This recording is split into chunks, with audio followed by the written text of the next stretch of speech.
Olá, queridos alunos, tudo bem com vocês? Eu sou o professor Ian Souto, daquele que é o melhor componente, o componente de História. Vamos ao objeto de conhecimento. Aula de número 26. Domínio e expansão das culturas grega e romana. Detalhamento. As lógicas de conquista, conflito e negociação dessa forma de organização política. E agora, você separa o seu caderno, as suas canetas coloridas, tome nota dos pontos importantes e vamos à aula.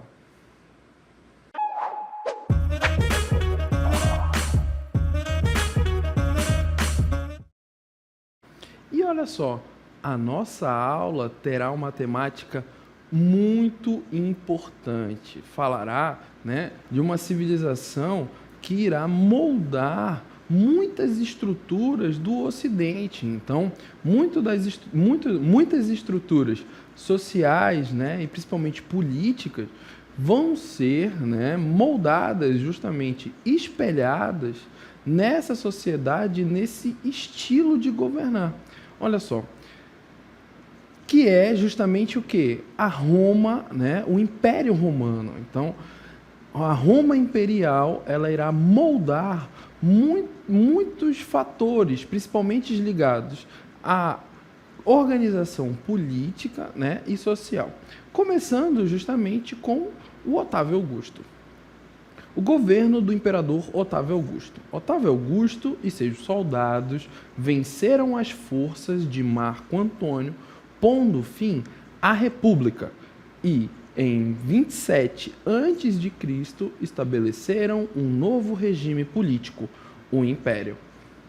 Na condição de imperador, Otávio Augusto podia agora propor e rejeitar leis, convocar o Senado e as assembleias e intervir militarmente em Roma, na Itália e em todas as províncias romanas. Vale ressaltar que, aproveitando-se disso, ele promoveu uma série de reformas importantes. Definiu os limites do Império Romano e enviou tropas para proteger suas fronteiras, distribuiu terras aos soldados e trigo à plebe. Confiou a administração de algumas províncias aos senadores, enquanto manteve outras, como o Egito, seu importante fornecedor de trigo a Roma, sob a sua responsabilidade. Modernizou a cidade de Roma, que na época tinha cerca de 1 milhão de habitantes, e passou a ter um prefeito, um corpo de bombeiros e monumentos que glorificavam o governo. Com essas reformas de Otávio Augusto, o Império conheceu um longo período de estabilidade, denominado Pax Romana, ou Paz Romana, que durou mais ou menos 200 anos. Então, para esse início de aula, é muito importante que você entenda. A Roma Antiga, ela viveu vários momentos de organização política e social. No primeiro momento, as monarquias. Em um segundo momento, a República Romana, já vista em aulas anteriores. E agora, iremos detalhar e nos debruçar a respeito do período imperial. Bom, foi falado justamente de algumas reformas que o Otávio implementa, mas a partir dessas reformas tem um período ali de estabilidade, conhecido justamente como a Paz Romana, que é esse período longo de estabilidade, na qual o Império Romano ele percorre justamente ali mais ou menos no primeiro e no segundo século, já depois de Cristo, e esse período de tranquilidade relativa permitiu justamente o quê? Já que esse Império Romano já não estava tão preocupado com as invasões estrangeiras e também na expansão territorial, houve um florescimento cultural, econômico e social em muitas das regiões que eram dominadas justamente pelo Império Romano. Então, esse período de paz romana, o Pax Romana é um período de estabilidade, já que agora o Império Romano não está tão preocupado com as invasões estrangeiras e também em aumentar seu território, há um período de estabilidade onde justamente essa sociedade romana vai florescer em diversos campos, seja no campo cultural, seja também no campo econômico, tá? Durante esse período, as cidades do Império ganharam estradas, teatros, aquedutos, termas, né, fontes, e as fronteiras desse império foram fortificadas.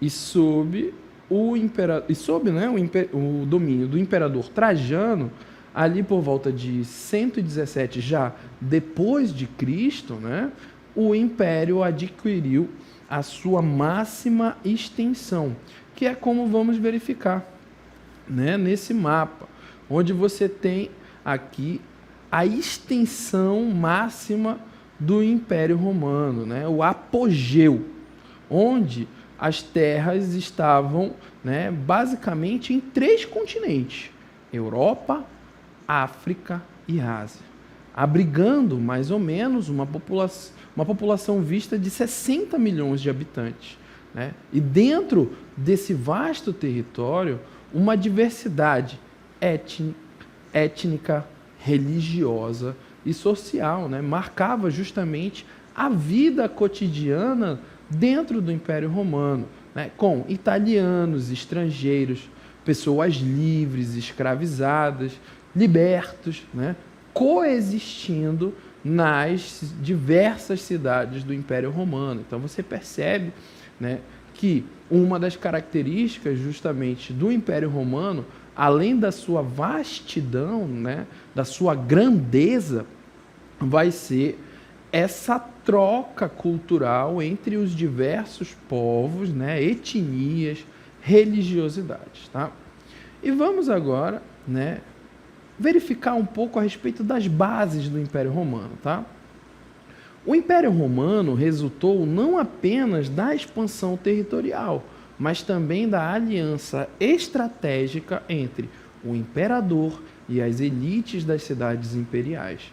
Essa colaboração foi essencial para a estabilidade política e eficaz da gestão do império. Então você percebe, né, que um império tão grandioso, ele necessita de alianças e de estratégias, né? Somente na base da força militar, esse império ele não se manteria tão extenso. Então foram feitas muitas alianças entre o imperador e as elites locais, tá?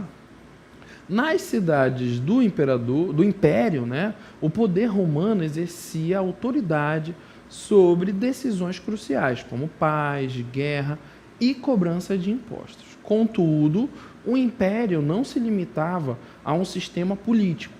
Era também uma identidade romana que todos os seus habitantes podiam assumir. Uma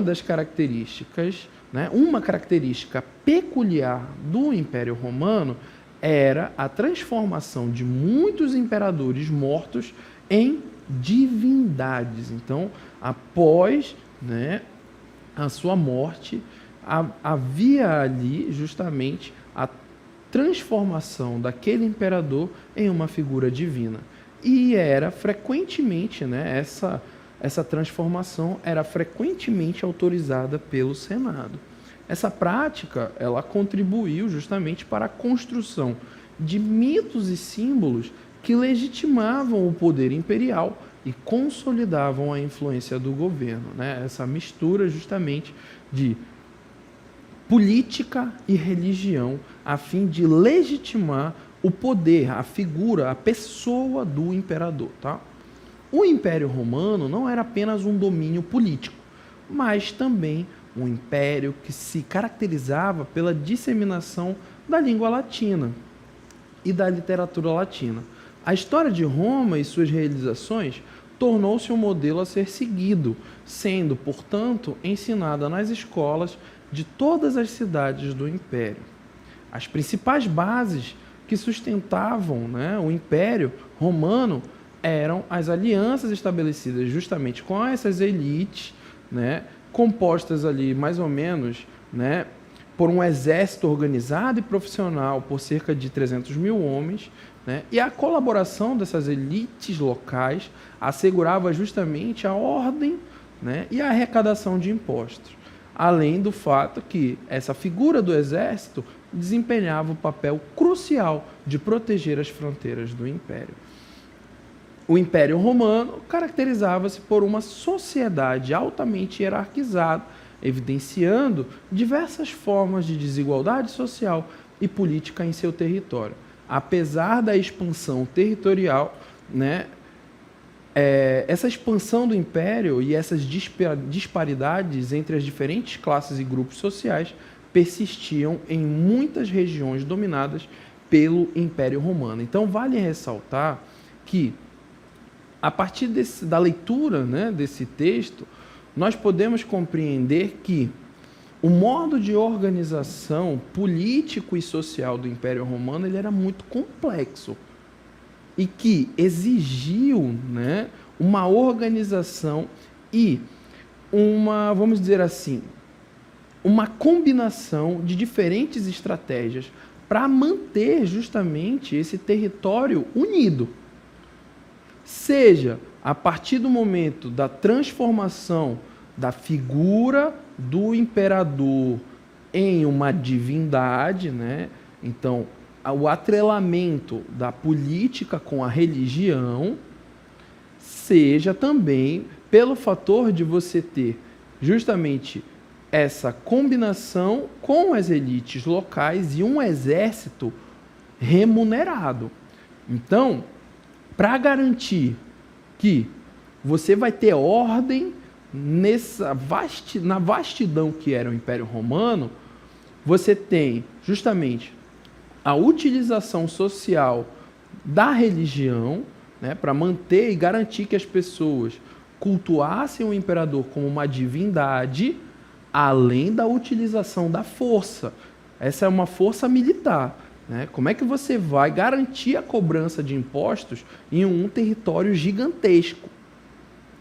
Você garante justamente a partir da utilização da força militar. Diferentemente dos dias atuais, né, que vivemos em uma sociedade completamente conectada, né, e que, por exemplo, se você não paga os seus impostos, você pode ter o seu CPF, né, desregularizado. Então, você não tem o seu CPF regular. E aí, você já não consegue fazer diversas coisas dentro da nossa sociedade.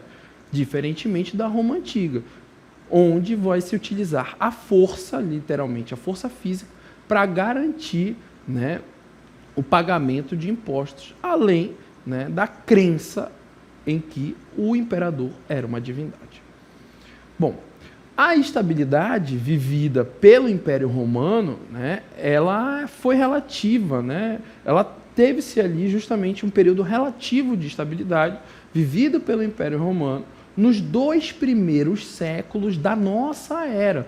Então você percebe, né, que o Império Romano já é justamente ali esse período de estabilidade, ele vem já depois, né, do nascimento de Cristo. E favoreceu justamente o crescimento da economia e a expansão do comércio romano. Então vamos ver alguns pontos dessa estabilidade vivida. A estabilidade política. Né? Durante esse período, o Império Romano desfrutou de um ambiente político relativamente estável, com menor incidência de conflitos e estabilidade governamental. O crescimento da economia.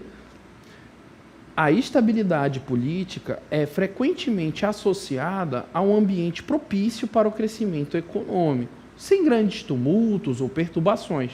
As atividades econômicas podem prosperar, incentivando a produção, né, e investimentos e também de inovações.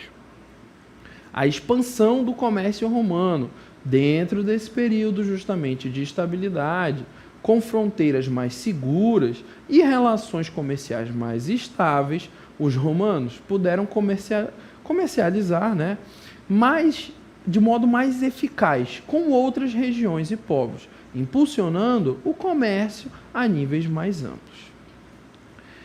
Características do Império Romano, né? O Império Romano ele floresceu por séculos como uma das maiores potências da antiguidade e exibiu uma série de características distintas que moldaram a sua trajetória e influenciaram significativamente o curso da história, né? Algumas dessas características incluíam justamente o quê? Uma natureza essencialmente comercial. Então, o comércio, né, facilitando justamente a transação entre, né, as cidades em larga escala. Então, Roma justamente se torna o centro comercial e cultural, reunindo mercadores de diversas regiões. A prática da escravização dos povos conquistados. Então, você tem basicamente uma escravização generalizada, né, e que foi crucial para a economia, utilizando justamente esses escravizados eram utilizados em diversas atividades, desde a agricultura até a construção, né? E isso permitiu que uma classe privilegiada desfrutasse de um estilo de vida opulento, tá? O controle das províncias realizado por Roma, né? O Império Romano, ele tinha justamente o controle administrativo das suas províncias, garantindo controle centralizado para um governo eficaz, né? E a união desse vasto território. A adesão ao politeísmo. Os romanos, justamente, eles praticavam o politeísmo, adotando diversas divindades de várias culturas e associando justamente aos seus próprios deuses. Então, o culto aos deuses era essencial, refletido em templos imponentes e práticas religiosas regulares. Então, uma prática muito adotada dentro do Império Romano era o que? Justamente você tem um império vasto e diverso e que vai agregando as diversas religiosidades, né? E o governante detinha o cargo vitalício. Então, no Império Romano, os imperadores tinham poder vitalício, né, proporcionando justamente esse período de estabilidade política, mas que apresentava desafios como a sucessão e o risco de governantes autoritários, tá? A expansão territorial por conquistas ou golpes militares. O Império Romano expandiu-se por meio de conquistas militares e estratégias políticas, consolidando influência sobre vastas regiões, desde as campanhas justamente de Júlio César até a conquista de territórios distantes como a Britânia. O Império Romano, ele incorpora essas características, deixando justamente esse legado duradouro e que continua a influenciar a compreensão da história ocidental, tá? E a forma como essas sociedades se organizam de maneira política, econômica e social. Então, percebemos justamente, né, que diversos fatores, tanto no campo social, político, né, e econômico, uniram-se, né, e proporcionaram essa certa estabilidade para o Império Romano. Seja a forma de garantir que as províncias estavam conectadas ao imperador, né, ao governo central, seja garantindo as trocas comerciais. Então, o Império Romano se tornou um espaço seguro, né, e era garantida justamente essas trocas comerciais.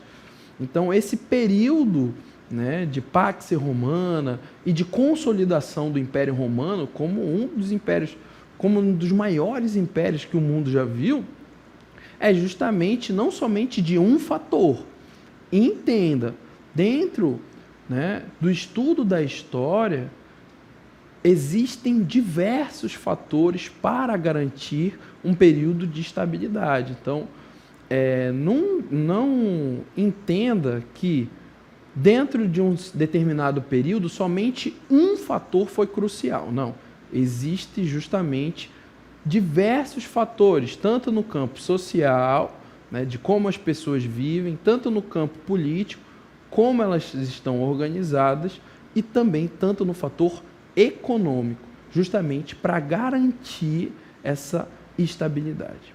E dentro do Império Romano, inaugura-se um estilo de política que é um estilo de política inovador para a época e que garantia justamente o que? O povo, né, a grande maioria, a grande massa do Império Romano, de um modo, né, que não gerasse tantas revoltas, que é a política do pão e circo. A política do pão e circo, justamente, ela vai surgir no período de transição, da queda da República ao início do governo imperial, tendo o seu auge no Alto Império Romano, né? E que consistia justamente em promover grandes banquetes, festas, eventos esportivos e artísticos. Assim, né, dentro desses eventos, a distribuição de pães e trigo, que eram, de um modo geral, a base da alimentação do povo romano. Então você tem, dentro desse contexto da política de pão e circo, né, que é um contexto que vai ser muito explorado também pelo ramo cinematográfico, né, pelo cinema. Você tem diversos filmes que retratam esse contexto, né, dos gladiadores, né? Você tem desenhos, animes, então documentários, justamente porque essa política ela vai dar muito certo e vai garantir justamente, né, que o povo se mantivesse, vamos dizer assim, tranquilos e não revoltados, né, com a conjuntura do Império Romano, tá?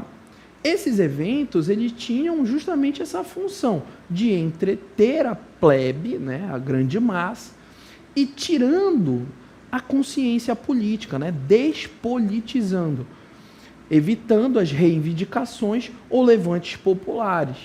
Também tinham a função de aumentar essa popularidade dos líderes romanos. Então você tem, dentro desse contexto, justamente o quê? Uma massa popular muito bem controlada, com essa política do pão e circo, pois o imperador promovia grandes eventos esportivos, grandes batalhas, distribuía grandes quantidades de pães e trigo para a população. Sendo assim, né, a grande massa olhava para esse imperador como seu grande herói, pois promovia o entretenimento e ainda matava a sua fome, né? Então essa foi uma estratégia, né, inteligentíssima, por sinal, para garantir o povo quietinho. E deu certo. Bom, dentro desse processo você vai ter uma relação entre o cristianismo e o Império Romano. Afinal de contas, já falamos, né, que esse Império Romano, né, ele vai se consolidar também na nossa era. Então, a nossa era justamente é o que? É após o nascimento de Cristo, né? Então, você vai ter uma relação com o cristianismo que vai ser uma relação complexa e que vai evoluir ao longo do tempo. Inicialmente, o cristianismo ele foi perseguido e, né, só irá ser legalizado por Constantino no século IV, tornando-se a religião oficial do Império Romano.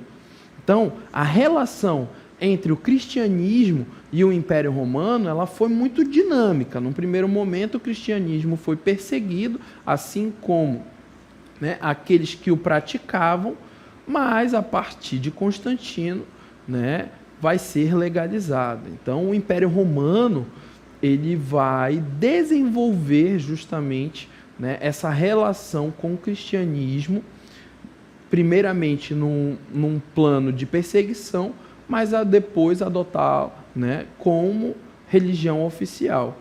E a transição de uma religião perseguida para uma religião oficial do Império marcou, né, a mudança significativa na história religiosa e cultural. Afinal de contas, você vai ter o quê?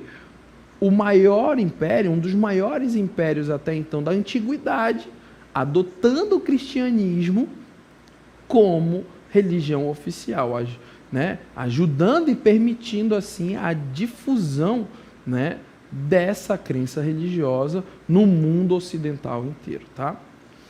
E vale ressaltar, né, algumas figuras de imperadores que marcaram esse período romano, tá? A primeira figura, justamente, de Otávio Augusto, né, o primeiro imperador de Roma, originalmente chamado de Otaviano, né, e adotou o título de Augusto após consolidar o seu poder. O seu governo marcou justamente esse período de transição, do fim da República e início do Império, né? E que também e que também inaugura esse período de estabilidade que durou, né, quase 2 séculos. Temos também a figura de Calígula, né, conhecido por sua crueldade, é lembrado por atos extravagantes e comportamento tirânico. Algumas histórias, como a nomeação de seu cavalo como senador, são objeto de debate entre os historiadores, né? O Império, justamente, ele vai trazer esse poder gigantesco na mão de uma pessoa só, né? Então, a partir disso, você pode ter justamente situações como essas, como a nomeação do seu próprio cavalo como senador, né?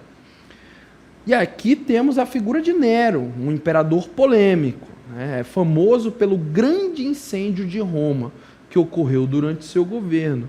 Ele culpou, inclusive, os cristãos, né, pelo incêndio, o que contribuiu para a perseguição a esse grupo religioso. Lembrando que o Império Romano ele teve, né, essa relação dinâmica com o cristianismo. Em um primeiro momento de perseguição, e em um segundo momento, né, de adotar como religião oficial. Após Nero, temos Trajano, né, reconhecido como um dos bons 5 imperadores, foi um líder militar e expandiu significativamente as fronteiras do Império Romano durante o seu governo. Assim como Diocleciano, né, ele buscou estabilizar o Império, introduziu a tetrarquia, uma divisão de poder entre 4 líderes, e a sua abdicação também foi um evento marcante, pois era incomum na época. Temos a figura de Constantino, justamente, que vai trazer como principal, né, como evento principal de seu governo, a adoção da religião, né, a adoção do cristianismo como religião oficial, né, do Império, e a reunificação do Império Romano. Temos também a figura de Teodósio, né, que tornou o cristianismo justamente a religião oficial por meio do Édito de Tessalônica, né, e sua decisão de dividir o império entre seus filhos resultou nas esferas do Ocidente e do Oriente. Assim como a figura de Rômulo Augusto, né, o último imperador romano do Ocidente, e que testemunhou a queda do Império Romano quando Roma foi invadida pelos Érulos em 476 depois de Cristo. E temos aqui, né, já arrumando para o nosso momento final da aula, algumas contribuições romanas, né? Embora esse império tenha desaparecido, ele deixou justamente contribuições significativas e que moldaram o mundo em que vivemos, né? O mundo contemporâneo, principalmente do Ocidente. Alguma dessas criações tem um impacto crucial em nossa compreensão atual, como a língua, a engenharia, o direito, né?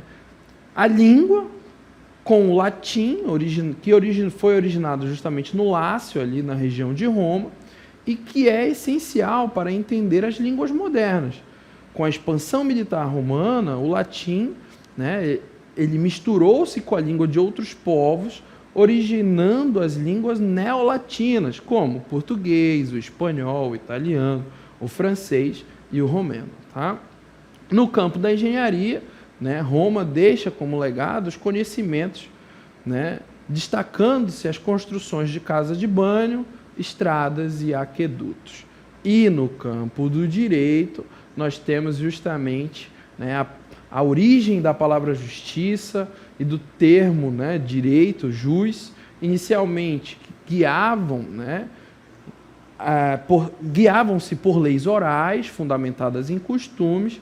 Durante a República, os plebeus, insatisfeitos com as leis dos patrícios, exigiram um código escrito, né? Em resposta, surgiram as leis das 12 tábuas, na metade do século V a.C., tornando-se, né, a base do direito romano. Então, percebemos justamente, né, essa conexão entre a estabilidade do Império Romano, né, a sua relação com o cristianismo e justamente o seu legado que foi deixado para o mundo contemporâneo, seja na língua, né, na engenharia e na compreensão daquilo que é o direito. Tá? E assim, justamente, encerramos a nossa aula.